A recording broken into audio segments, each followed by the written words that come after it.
Hey everybody, DM Arturo here, and today I'm going to show you how to turn this into this.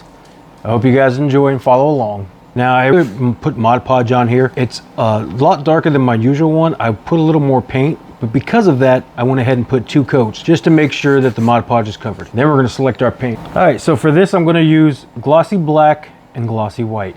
Now, if you're going to put the white down as your base, you want to make sure to have a lighter cover. Although obviously this is black, so it's not going to show very well if you put white over it. But if you put a white Mod Podge over it, it'll look a lot better. So we are going to start with the black gloss. Now, I need a nice brush that's going to cover, but not be too soft or too thin. So that's going to be a good sized brush here. I'm also going to need a very thin brush, one like this. You can see it's a very fine tip, and that's what you're looking for. All right, so I already got this primed and ready to go. First thing we're going to do is go ahead and put the black paint on. Now you want the glossy because it's going to make the marble shine in the light. And when we put a finishing coat on here, we're going to put a glossy finish that will also help the shine. Now, don't be shy with this. Go ahead and put a thick coat on because next step is depending on it actually. So the thicker the coat, the better it'll be. Okay, for right now, I'm just doing the top. I'm not going to worry about the sides. All right, so now that I'm done with the black gloss, I see that looks pretty dark. I'm going to go ahead and get the white out and ready. You want to get rid of any static looking white. So if it looks like it's too clear, you don't want to get that. And then what you do is you wipe off any paint when you want to go back into the white. That way you don't pull more black on.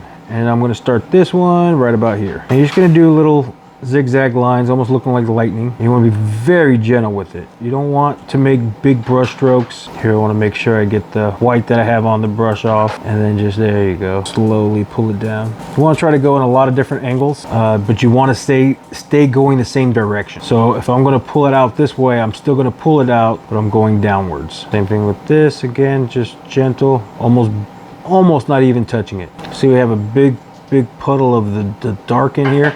And that is perfect because it will saturate the white and you'll get these little lightning effects that just look so amazing. It's when the paint runs into each other. Kind of be sporadic with how you put it.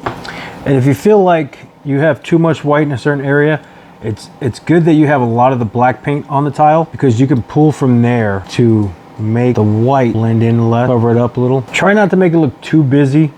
Your initial start, you just kind of want to start a few things, make it look how you want it to look, and then you can slowly go in there and really work on it and change it around however you want. As you see, I'm doing it individual. That way each tile looks like its own tile. And if you feel like you got too much white, you can run it through the same line a few times. It'll soften that. And it's okay if you feel like you've made a mistake. Like I said, you can come in, get some of that extra black and just re-go over anything. Like I feel like this is just a little too much. So I go in there and I pretty much erase it, and then I go back in and I got a clean start. You want to make sure you get multiple lines in. So when you get your one line, you want to constantly cross off of that line. That's what's going to make the marble effect really pop out because it looks like it comes from one area. Now I'm going to dab a little off of this one. I do feel like I went a little too much on these bottom pieces. Don't be afraid to make mistakes. It's just paint. We can cover it right back up. Get some more paint on there. I think it was just not enough of the black gloss, so it wasn't really helping it run.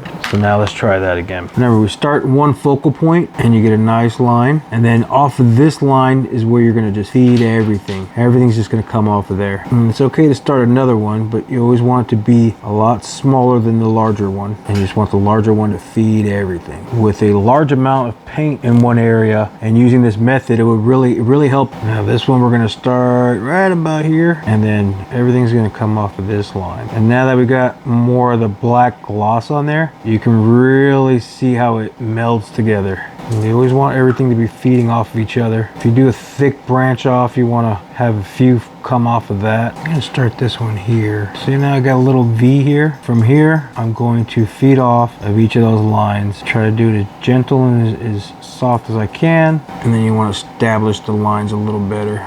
Again, try to connect them all to each other, almost like they're all working with each other. They can go through each other, it's fine. Yeah, that's looking a lot better. Just by recovering that allowed me to really get into the pattern. See, if sometimes it gets too noisy, if you will. I got another tile right here. It's a little too noisy. I don't like it. So I'm gonna wipe, and then I'm going to, again, just put some more of that black gloss right on there. And I'm going to start one here and go all the way down to the corner. And then everything's gonna branch off of this one. See that? Nice and easy. And then come off of that one a little bit, connecting to this one. Some of these lines I will go over again with the white just to make it pop a little more, but it also is going to meld in with the with the black gloss a lot better this way. Now I'm just going to go over any, like I say, any other spots. If I feel like it's too much dark or too white, I'll go back in here and touch up. Some of these look really good with the extra white in it. Some of them look a lot better with just the black, or more black I should say.